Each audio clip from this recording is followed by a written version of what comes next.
A Magia da Realidade, de Richard Dawkins, capítulo 12. O que é um milagre? Parte 2. Pensando sobre os milagres.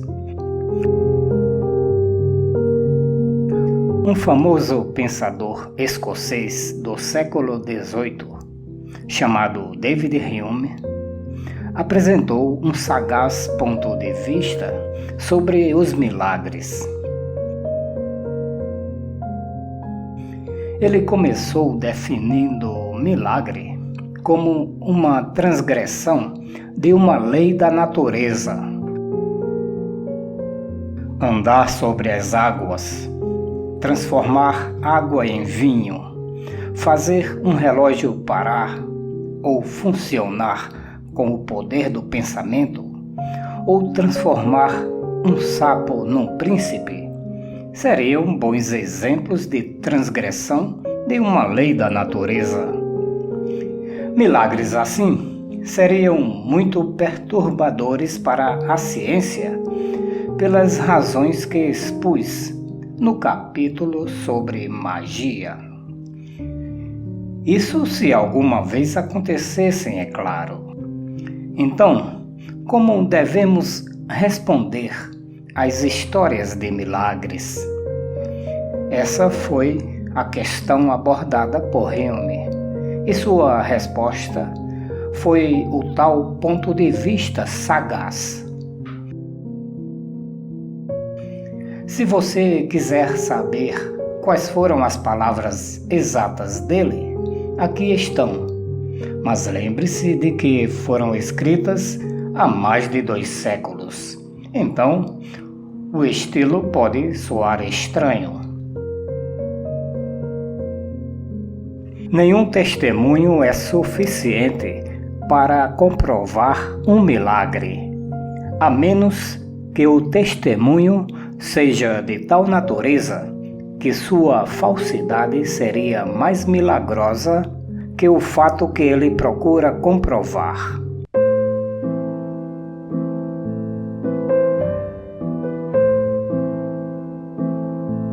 Tentarei expressar esse argumento de Hume em outras palavras. Se João lhe contar uma história de milagre, você só deverá acreditar se for mais milagroso a história ser mentira, ou um engano, ou uma ilusão. Por exemplo, você poderia dizer: eu confiaria minha vida ao João, pois ele nunca mente. Seria um milagre se alguma vez ele dissesse uma mentira. Mas Hume diria: por mais improvável que possa ser João dizer uma mentira, ela é mais improvável que o milagre que João afirma ter visto. Suponha que João diga ter visto uma vaca pular até a lua.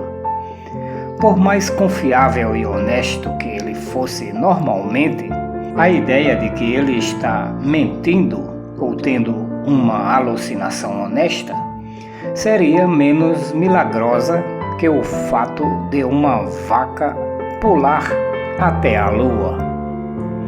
Assim, deveríamos preferir a explicação de que João está mentindo ou se enganou. Esse foi um exemplo extremo e imaginário.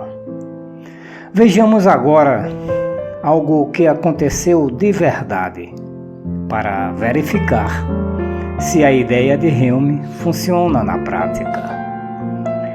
Em 1917, 2 primas, as inglesas Frances Griffiths e Elsie Wright, supostamente, fotografaram fadas.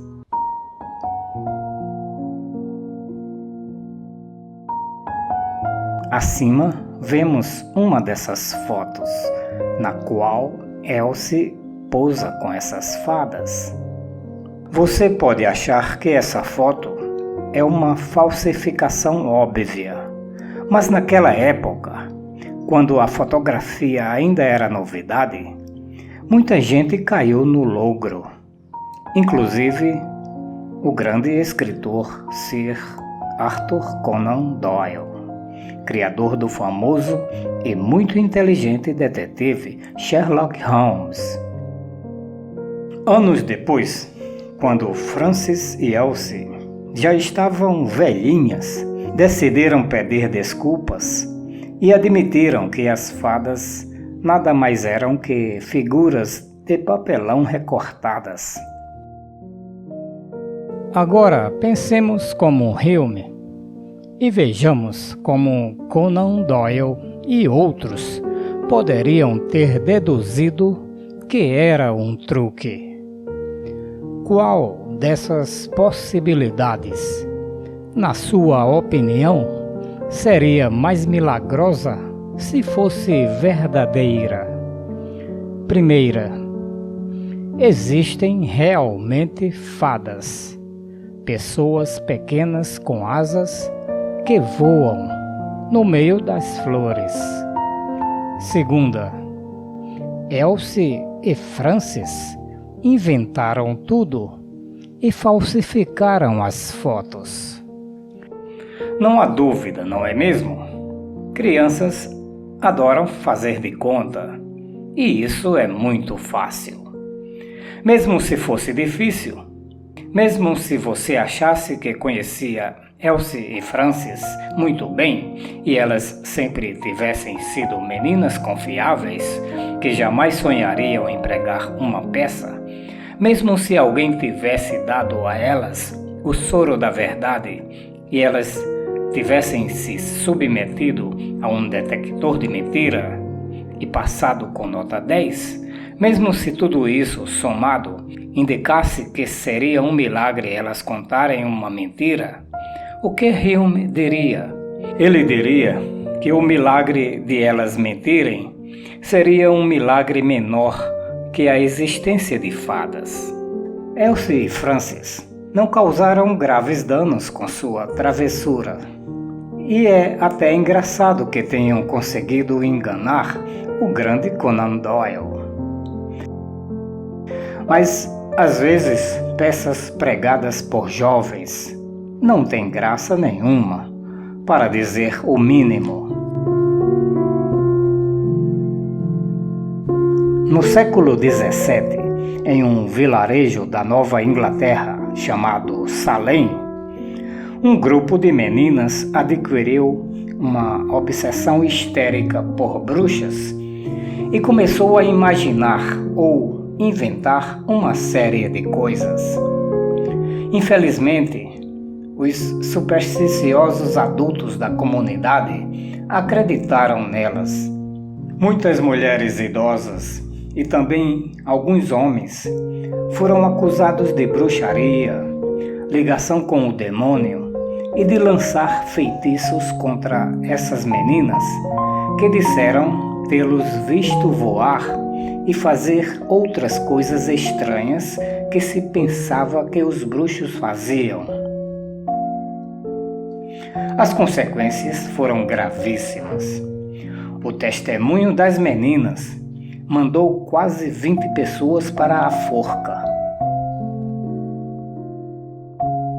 Um homem chegou a ser esmagado sob pedras, uma coisa medonha que aconteceu para uma pessoa inocente só porque umas garotas inventaram histórias sobre ele. Por que será, eu pergunto, que elas fizeram aquilo? Estariam tentando impressionar umas às outras? Teria sido algo nas linhas do cruel bullying cibernético que vemos hoje em e-mails e nas redes sociais? Ou será que elas acreditavam mesmo em suas histórias mirabolantes?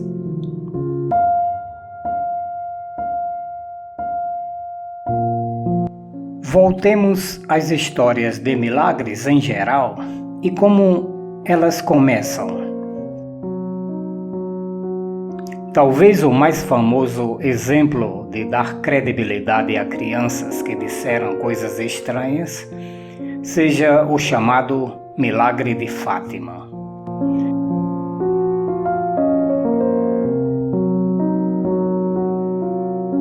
Em 1917, na cidade portuguesa de Fátima, uma pastora de 10 anos de idade chamada Lúcia, acompanhada por 2 primos menores, Francisco e Jacinta, disse ter tido uma visão numa colina.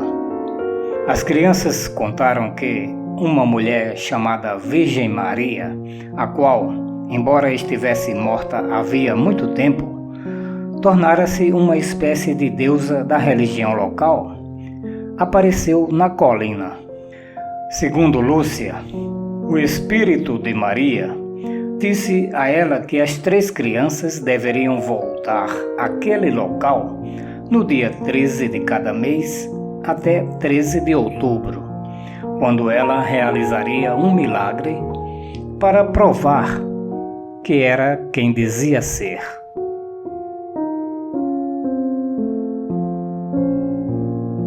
Rumores sobre o esperado milagre espalharam-se por Portugal, e no dia marcado, uma multidão de 70.000 pessoas, segundo se afirma, reuniu-se no local. Quando aconteceu, o milagre estava relacionado ao sol. Os relatos sobre o que exatamente o sol teria feito são variados. Algumas testemunhas disseram que ele pareceu dançar. Outras garantiram que ele girou como uma roda de fogo. A descrição mais dramática dizia: o sol pareceu se descolar do céu e vir esmagar a multidão apavorada. Justamente quando parecia que a bola de fogo cairia e nos destruiria, o milagre chegou ao fim e o sol reassumiu seu lugar, brilhando pacífico como nunca. Pois bem, o que realmente deve ter acontecido? Houve mesmo um milagre em Fátima? O Espírito de Maria apareceu de verdade?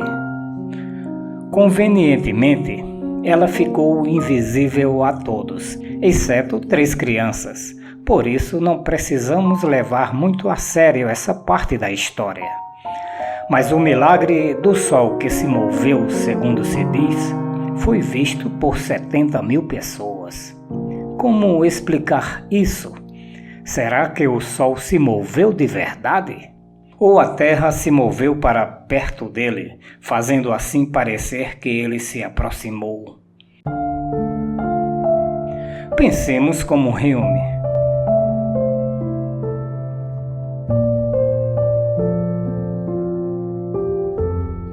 Temos 3 possibilidades a examinar. Primeira, o sol realmente se moveu no céu e despencou em direção à multidão apavorada antes de reassumir sua posição costumeira. Ou a Terra mudou seu padrão de rotação, de modo que pareceu que o Sol se moveu. Segunda, nem o Sol nem a Terra se moveram, e 70.000 pessoas tiveram uma alucinação coletiva. Terceira, nada aconteceu e o relato do incidente é falso, exagerado ou simplesmente inventado. Qual dessas possibilidades você acha mais plausível? Todas parecem bem improváveis, mas sem dúvida, a terceira é a menos delirante, a que menos merece o título de milagre.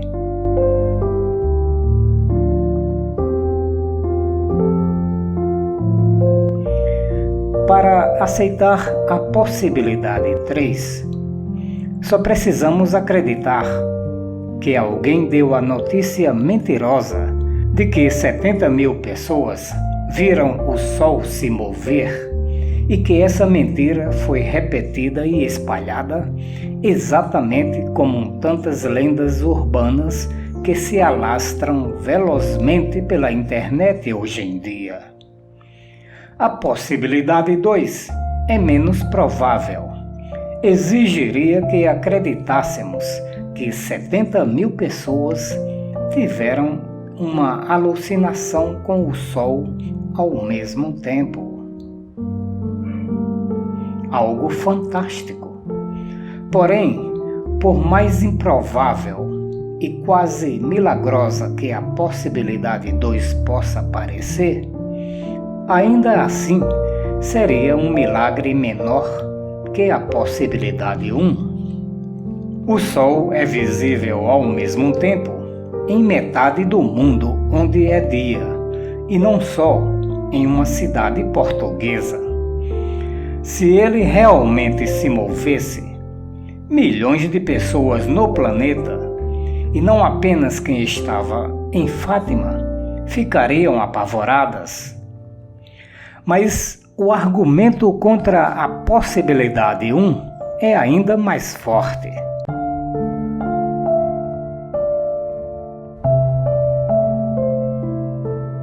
Se o Sol realmente tivesse se aproximado à velocidade relatada, despencando em direção à multidão, ou se algo houvesse acontecido, mudando a rotação da Terra o suficiente para dar a impressão de que o Sol se deslocara a essa velocidade colossal, ora, esse teria sido o catastrófico fim de todos nós. A Terra teria sido jogada para fora de sua órbita e hoje seria uma rocha gelada e sem vida, investindo pelo vácuo escuro, ou teríamos ido em direção ao Sol e fritado. Lembre do capítulo 5, que a Terra gira à velocidade de muitas centenas de quilômetros por hora, 1.600 quilômetros por hora, medidos na linha do Equador. E apesar disso, o movimento do Sol não é visto, pois ele está muito distante. Se o Sol e a Terra, de súbito, se movessem um em direção ao outro, com velocidade suficiente para uma multidão ver o Sol despencar em cima das pessoas, o movimento real deveria ter sido milhares de vezes mais veloz que o normal, e isso seria literalmente o fim do mundo.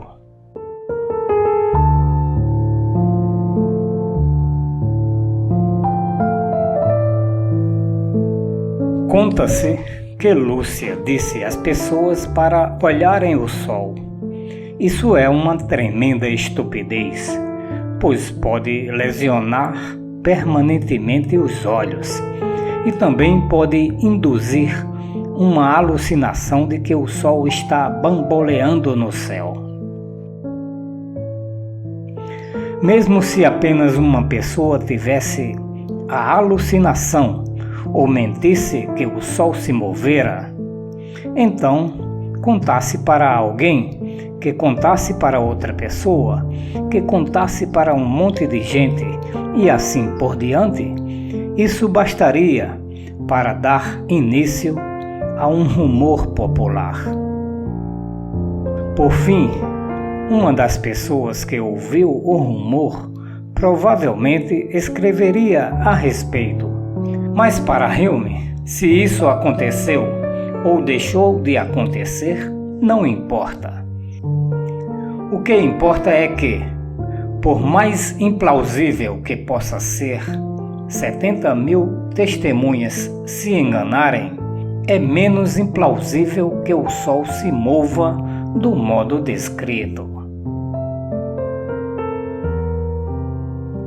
Hume não afirmou diretamente que milagres são impossíveis.